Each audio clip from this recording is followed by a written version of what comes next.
Hello everyone and welcome back to yet another video. In this video I will show you that how you can download Facebook videos. So downloading Facebook videos can be tricky sometimes, but don't worry, I will show you the best way to download Facebook videos. So without wasting any further time, let's get started.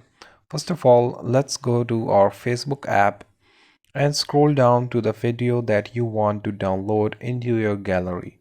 Once you have found the video, click on the video to open it, and on the top right corner of the video you will see three dots. Click on those and then click on the copy link button.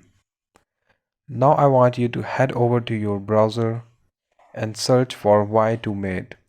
Then go to the first website which says y2mate.com. Now you have to paste that link you just copied from the Facebook and then click the next button.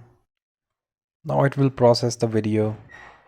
Now click on the download button, and once you have clicked on the download button, your video will be downloaded and you will be able to see that in your gallery. So that's it. That's how you can download Facebook videos in your mobile phones. Thank you so much for watching this video. If you have any questions, feel free to ask them in the comment section. Don't forget to like and subscribe to our channel. See you in the next video. Cheers.